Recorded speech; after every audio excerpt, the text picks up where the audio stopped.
pagi semua. Terima kasih kepada tim pujian penyembahan, dan saya rasa kamu telah memilih lagu-lagu yang sesuai dengan tema khotbah saya pagi hari ini. Tapi sebelum saya mengajak kita membuka firman Tuhan, saya sudah menyediakan beberapa slide juga. Jadi mungkin multimedia akan terpaksa menuruti urutan penyampaian firman Tuhan hari ini.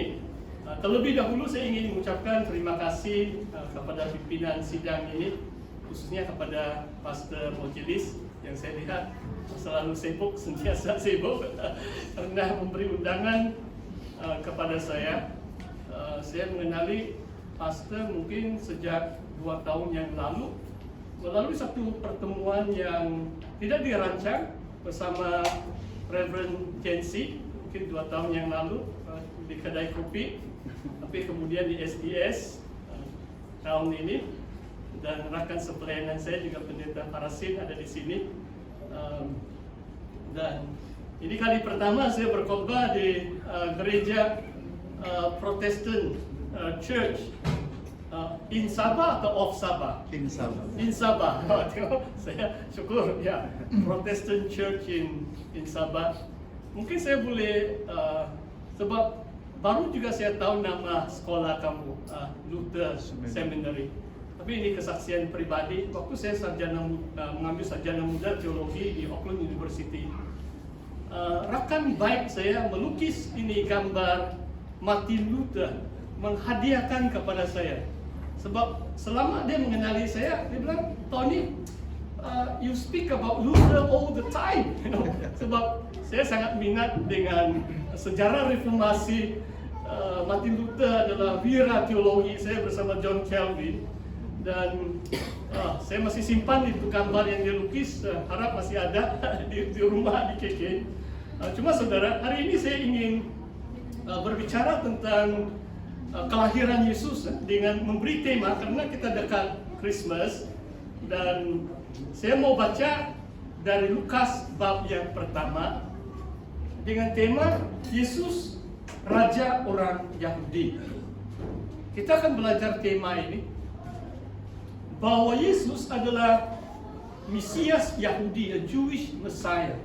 Mungkin saudara tahu bahwa dalam 7 minggu yang lalu terjatuh ini konflik atau perang Hamas atau Palestina, Hamas dengan Israel, dan sekarang ada gencatan senjata untuk 4 hari karena mereka tukar ini tebusan dan juga orang Palestina tahanan di penjara Israel.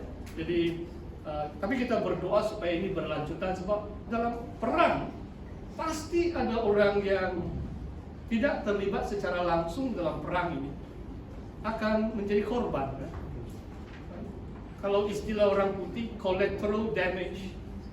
Senang kita ucapkan itu, tapi orang cedera, kalau cedera parah seumur hidup menanggung apa yang dia alami itu, menjadi mangsa, apalagi yang terkorban. Jadi kita mau berdoa supaya kedamaian berlaku atau terjadi di tengah-tengah bangsa Israel bersama bangsa Palestina. Mereka dapat hidup aman damai di Timur Tengah. Saudara, mari kita lihat pembacaan kita dalam Injil Lukas. Saya hanya bahaskan ini soal kelahiran Tuhan Yesus, sebab dalam beberapa minggu akan datang kita akan merayakan Natal. Dan kalau dalam konteks gereja kami, Sidang Hijau Borneo, 2 minggu yang lalu saya sudah diundang khotbah Christmas awal bulan 11 begitu. Jadi berterusan sampai ujung tahun ini. Saudara, mari kita lihat Lukas 1 ayat 26. Dalam bulan yang ke-6 Allah menyuruh malaikat Gabriel.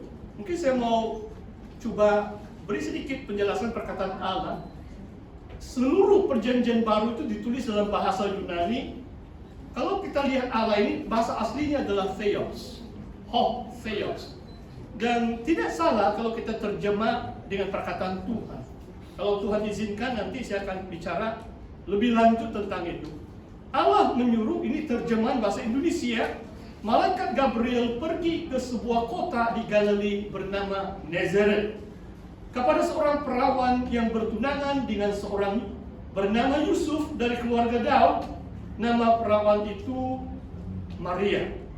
Ketika malaikat itu masuk ke rumah Maria, ini malaikat Gabriel, ia berkata, "Salam hai engkau yang dikaruniai, Tuhan menyertai engkau."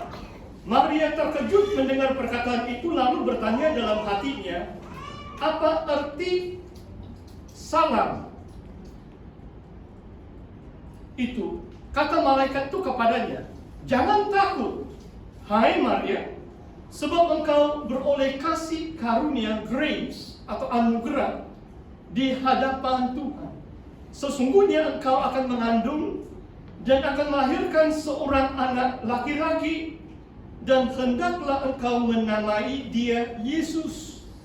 Kalau bahasa Ibrani-nya adalah Yeshua atau Yeshua.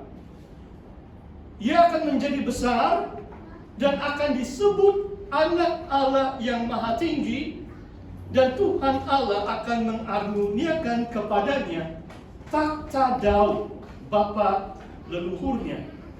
Ia akan menjadi raja atas kaum keturunan Yakub sampai selama-lamanya, dan kerajaannya tidak akan berkesudahan. Ini adalah pesanan Tuhan melalui malaikatnya Gabriel, bahwa anak lelaki yang dilahirkan oleh Maria, seorang perawan, akan disebut Anak Allah yang Maha Tinggi, dan dikaruniakan takhta Daud bapa leluhurnya, dan Yesus ini akan menjadi raja atas kaum keturunan Yakub, bangsa orang Yahudi, sampai selama-lamanya, dan kerajaannya tidak akan berkesudahan. Saudara, dalam slide saya yang kedua, saya mau saudara perhatikan, perawan ini mengandung dan melahirkan seorang anak laki-laki. Jelas bahwa Yesus adalah laki-laki. Sebab kadang-kadang zaman modern sekarang, syukur itu pengaruh negara barat belum sampai di Malaysia. Kadang-kadang ada banyak ini negara barat sampai tentang jantina atau kelamin mereka pun mereka keliru. Laki-laki boleh jadi perempuan, perempuan boleh jadi laki-laki, atau setengah-setengah. Ada seperti itu. Tapi firman Tuhan cukup jelas bahwa yang laki-laki tetap laki-laki, yang perempuan tetap perempuan. Seperti ciptaan asal Adam itu laki-laki. Tuhan lihatnya kesunyian, dia mencipta dari sebahagian tubuh Adam, menjadikan atau dinamai Hawa seorang wanita, seorang perempuan. Dan mereka bersatu dan menjadi satu daging dalam Kejadian bab yang kedua. Dan dari awal malaikat telah memberitahu kepada Maria bahwa anak ini bernama Yesus. Dan saya harap itu slide boleh mengikuti, sebab macam saya tidak mau menoleh ke belakang. Saya ada beri sedikit ini bahasa Yunani supaya saudara tahu. Yesus ini macam transliterasi atau transliteration dari Greek. Yesus. Perkataan itu, Yesus. Iota, Eta, Sigma, Omikron, Upsilon, Sigma. Itu bahasa Yunani dia, Yesus kan.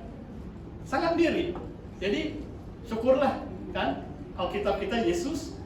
Yesus dalam bahasa Yunani dia.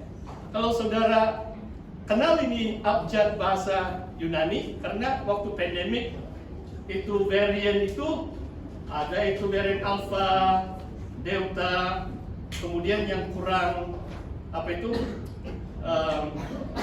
memudaratkan itu kesehatan manusia itu disebut Omikron. Dari sinilah itu huruf yang keempat nama Yesus. Omikron, Upsilon, dan Sigma. Dan kalau bahasa Ibrani dia biasanya orang sebut dia Yeshua. Yah itu dari perkataan Yahweh, Yeshua dalam Hebrew. Apakah maksud nama Yesus adalah Yahweh adalah keselamatan atau Yah itu menyelamatkan? God saves or Yahweh is my salvation. Okay? Itulah nama Tuhan kita, Yesus Kristus. Apakah sebabnya Yesus dilahirkan? Dan saya akan pakai Injil Matius, Lukas, dan Yohanes. Pertama, dalam Injil Matius mengatakan, setelah juga sama dengan Lukas, Gabriel juga beritahu ini, untuk menyelamatkan umatnya dari dosa-dosa mereka. Inilah tujuan utama Tuhan Yesus datang ke dalam dunia ini, untuk menyelamatkan umat manusia dari dosa-dosa mereka. Coba kita pikirkan, tidak ada korban lain atau kaidah lain dosa kita dihapuskan kecuali melalui pengorbanan Tuhan Yesus di atas kayu salib. Firman Tuhan dalam Imamat mengatakan tanpa penumpahan darah tidak ada penebusan, tidak ada pengampunan. Without the shedding of blood, there are no remission of sins. Dosa tidak dapat dibasuh atau disucikan tanpa penumpahan darah. Dalam perjanjian lama, setiap kali mereka korbankan haiwan. Darah haiwan itu pun sementara bayangan apa yang bakal datang ke dalam dunia. Yesus Kristus, anak domba Tuhan. Dialah juru selamat, menyelamatkan umat manusia dari dosa-dosa mereka. Kembali kepada Injil Lukas, dan biasanya malam ada pengwahyuan Tuhan, bala tentara surgawi itu, malaikat berlaksa-laksa yang melihat semua itu adalah orang yang diantara paling rendah, golongan orang sederhana, gembala-gembala kambing domba yang menyaksikan ini, mendengar message ini.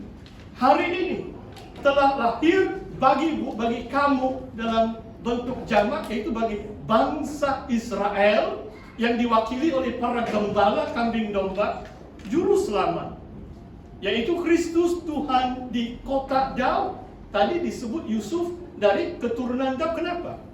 Sebab hanya anak Daud yang layak menjadi raja. Itu perjanjian Tuhan dengan Daud, bahwa keturunan dia untuk selama-lamanya, anaknya akan mewarisi takhta Israel, akan muncul anak Daud, yaitu Yesus Kristus, menjadi raja. Keturunan Yakub menjadi raja orang atau bangsa orang Yahudi. Lahir bagi kita juru selamat. Tadi kita sudah tahu bahwa Yesus menyelamatkan kita dari pelanggaran dosa. Inilah pengharapan kita satu-satu. Yang juru selamat ini ada dua sebutan, bahwa Yesus adalah Kristus. Kalau perkataan Kristus dari perkataan Yunani Christos, perkataan Ibrani adalah Mashiach, Mesias kalau dalam bahasa Indonesia atau bahasa Melayu. Artinya Mesias adalah yang diurapi Tuhan, dijanjikan akan muncul, lahir seorang Mesias bagi bangsa orang Israel. Saudara tahu apa maksudnya diurapi?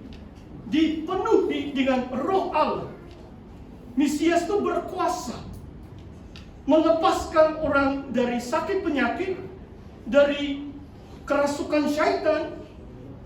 Inilah Mesias. Sebab orang Israel tertindas dan mereka memerlukan Mesias untuk memberi pelepasan, kemerdekaan, kebebasan kepada mereka. Dan yang disebut juru selamat Yesus Kristus, nama dia adalah Tuhan. Dan ini terjemahan. Itulah saya ada membagi kamu satu ayat dalam bahasa Yunani. Tadi dalam ibadah pertama saya ada baca satu ayat bahasa Ibrani. Jadi kali ini saya mau coba Greek untuk ibadah yang kedua. Hoti edikein humin semeron sotia hos estin Christos Kyrios and Pole David.